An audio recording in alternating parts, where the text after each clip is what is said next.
Assalamualaikum warahmatullahi wabarakatuh. Perkenalkan, kami dari kelompok 9 akan mempresentasikan review proyek AI kami yang berjudul mengklasifikasikan penyakit tanaman menggunakan metode CNN dengan bantuan Ribelli Transflow dan keras. Dataset yang digunakan adalah pamphlet yang berisi gambar daun tanaman dengan berbagai kondisi penyakit. Pertama, kita mengimpor beberapa Ribelli penting seperti TensorFlow dan keras untuk membangun dan melatih model CNN. Yang kedua, image data generator untuk processing gambar, Matplotlib untuk visualisasi hasil training. Selanjutnya, kita menentukan alokasi dataset pada folder pamphlet yang di dalamnya terdapat subfolder sesuai nama kelas penyakit tanaman. Struktur folder ini penting karena keras akan otomatis mengenali label kelas dari nama folder.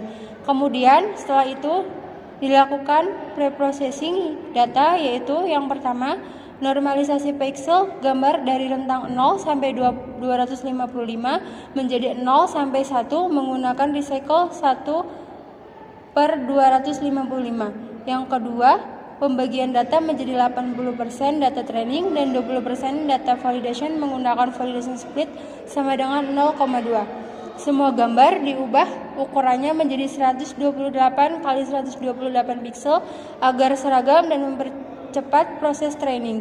Data training validasi ini nantinya akan digunakan untuk melatih dan mengevaluasi model.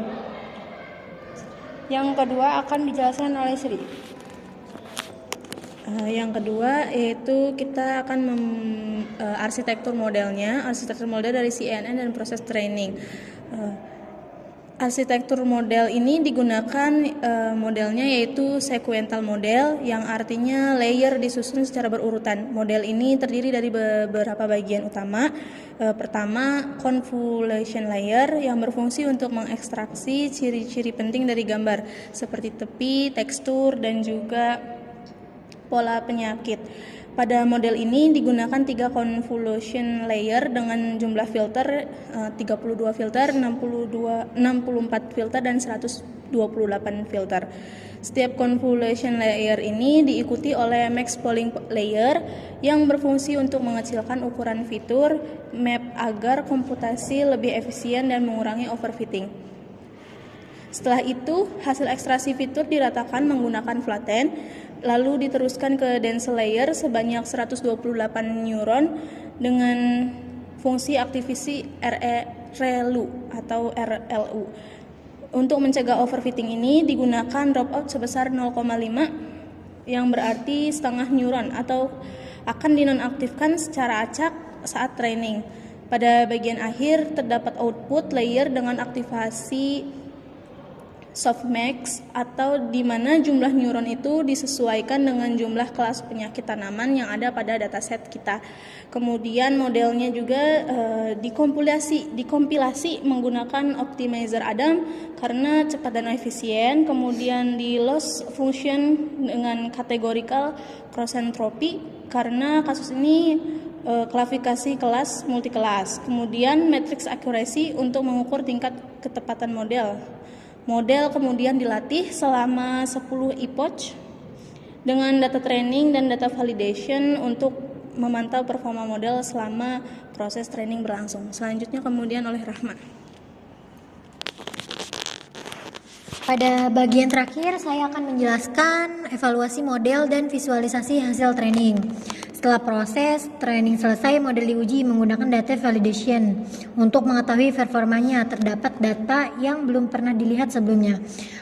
Hasil evaluasi ditampilkan dalam bentuk akurasi validasi yang menunjukkan seberapa baik model dalam mengklasifikasikan penyakit tanaman. Selanjutnya dilakukan visualisasi hasil training menggunakan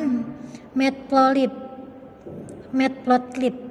Visualisasi ini terdiri dari 2 grafik utama. Yang pertama ada grafik akurasi yang membandingkan akurasi data training dan data validation pada setiap epoch, dan yang kedua ada grafik loss yang menunjukkan penurunan kesalahan model setara selama proses training. Grafik ini sangat penting untuk menganalisasi apakah model mengalami overfitting atau underfitting.